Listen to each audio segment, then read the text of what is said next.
देखिए, Israel, USA और Iran का जो युद्ध है वो लगभग 2 हफ्तों से ज्यादा हो चुका है और इजराइल ये दावा कर रहा है कि ईरान जो है इजराइल के ऊपर में क्लस्टर बम अटैक कर रहा है। और क्लस्टर बम ऐसा कहा जाता है कि एक्चुअली में है भी कि क्लस्टर बम जो है वो बहुत क्रूर बम है। लेकिन ऐसा क्यों है? ऐसे सारे बम, सारे मिसाइल तो क्रूर ही होते हैं क्योंकि सारे के सारे इन ह्यूमन है, ह्यूमन को मारता है।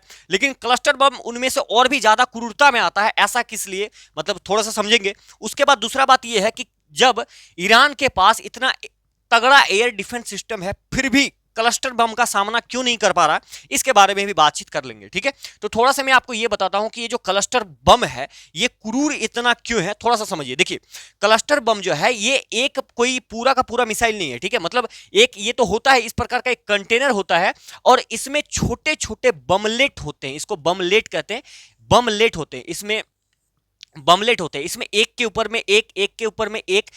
हर की अलग अलग कैपेसिटी होता है, 700 लगभग रख सकते हैं, लेकिन इसमें 200 के करीब रखते हैं। ठीक है, ऐसे अरेंज करके।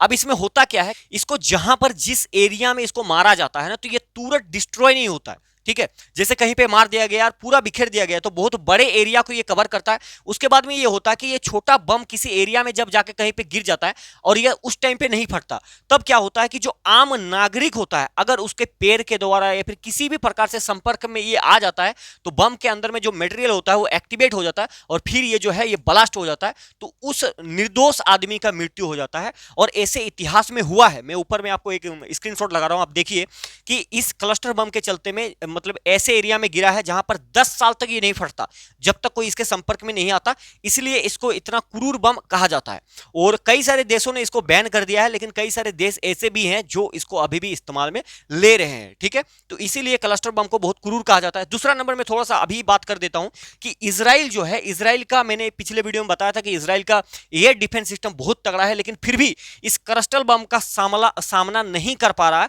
उसके पीछे का रीजन ये है कि क्लस्टर बम के डिजाइन में जो ऊपर साइड में इसका होता है ना, यहाँ पर सेंसर लगा होता है।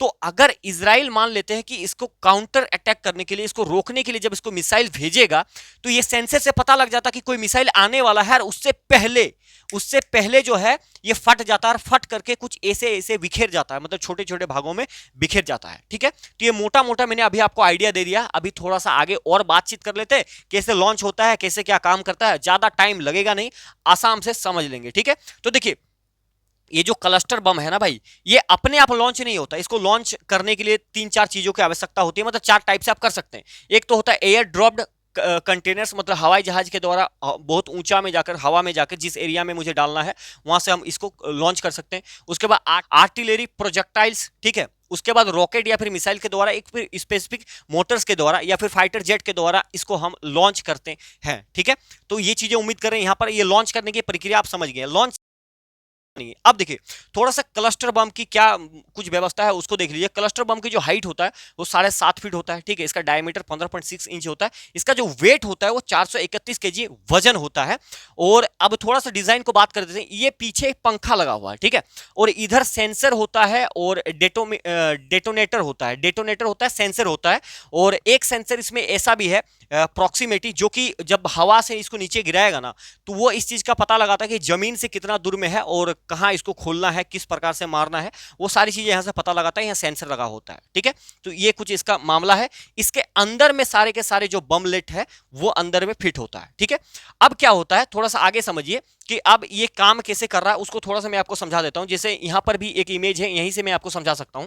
देखिए, अब जैसे इसको लॉन्च कर दिया गया हवा के द्वारा, ठीक है, तो ये जो पंखा है ये पूरा इस प्रकार से घूमते रहता है ताकि ये जो पूरा है जहां जाएगा वो बैलेंस बनाएगा। ठीक है, बैलेंस बना रहेगा। अब इसके बाद होता कि यह सेंसर होता है, उसके बाद डेटोनेटर होता है। डेटोनेटर में एक्सप्लोजिव चीजें होता है, उसमें से फिर वो फटता है और इसमें से एक मतलब पूरा लीनियर टाइप से हाई वेलोसिटी का एक निकलता है। उससे क्या होता है कि ये जो ऊपर वाला ये जो कंटेनर है ना, ये जो कंटेनर है, यहीं से बता देता हूं, ये जो कंटेनर है ये 3 भागों में काट देता, फाड़ देता है इसको 3 भागों में। और 3 भागों में फाड़ने के बाद ये घूमते घूमते ये जो चीजें हैं वो बाहर गिरने लगता है, हर जगह बिखर जाता है। लगभग ये 200 से 400 मीटर को कवर कर लेता है। 200 से 400 मीटर को कवर कर लेता है और फिर जहां पर इसको मारना है वो मार देगा। ठीक है। अब इस मिसाइल्स के अंदर में मतलब ये जो बम है, इसके अंदर में जो ये बमलेट है ये दो प्रकार से होते हैं। मतलब एक ही चीज में हम दो लगा के भेज सकते हैं। कुछ ऐसे होते हैं जो कि एनिमी सोल्जर जो है उसको मारता है, कुछ ऐसे बम होते हैं जो कि उसके मतलब जो वहां पर जो उनका टेंट है या फिर कोई गाड़ी है उनको फिर ये मारता है। तो इस टाइप से इसका कुछ काम रहता है, ऐसे ये काम कर रहा होता है। थोड़ी सी चीजें मैंने आपको बता दिया है। और ये देखिए इस प्रकार से लॉन्च होता है, कुछ मतलब लॉन्च होता है और कुछ इस प्रकार से इसमें सेट रहता है। ठीक है, सेट रहता है इस प्रकार से, एक के ऊपर में एक के ऊपर में एक। ठीक है, थोड़ा सा फंबल मार रहा हूं।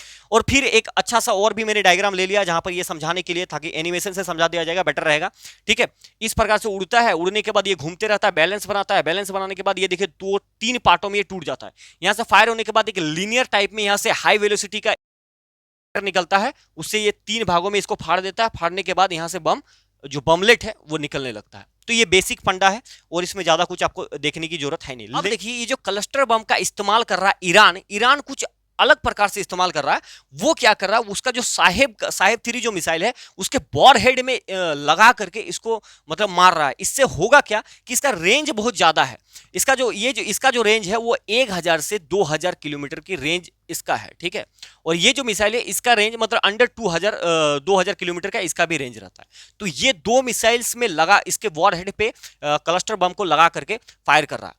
ठीक है, तो उम्मीद कर रहे हैं इस क्लस्टर बम के बारे में मैंने आपको बता दिया, सारी चीजें समझा दिया कि क्लस्टर बम जो है एक बहुत बड़ा कंटेनर होता है और उसके अंदर में छोटे छोटे बमलेट होते हैं, छोटे छोटे बमलेट होते हैं। उसको जहाज के द्वारा फिर या फाइटर जेट के द्वारा लॉन्च किया जाता है, या फिर मिसाइल्स के द्वारा या फिर रॉकेट के द्वारा लॉन्च किया जाता है। उसके बाद ये कैसे काम कर रहा होता है कि ये जाता है, उसके ऊपर में सेंसर लगा होता है, वो चीजों को पता करते रहता है कि किस टाइम पे हमको खोलना है, कहाँ खोलना है, ये सारी चीजें सब चीजें होता है। और उसके बाद क्या होता है कि अगर कोई मिसाइल इसको पता लगता है कि आएगा मुझे अटैक करने के लिए, उससे पहले ही वो खुल जाता है और खुलने के बाद वो बिखर जाता है। इसका सबसे डिसएडवांटेज ये है कि अगर एक बारी कहीं एक खुला जगह में गिर गया, कहीं क्राउड एरिया में गिर भी जाता है, तो वो उस टाइम पे नहीं फटता है जब तक कि कोई आदमी उसके संपर्क में ना आ जाए। कई बार उसके संपर्क में कोई आदमी आ जाता है तो वहां पर भी वो ब्लास्ट हो जाता है। ठीक है, तो उम्मीद कर रहे हैं क्लस्टर बम के बारे में आपको सारी चीजें समझ में आया होगा। मिलेंगे नेक्स्ट वीडियो में, तब तक के लिए धन्यवाद। जय हिंद।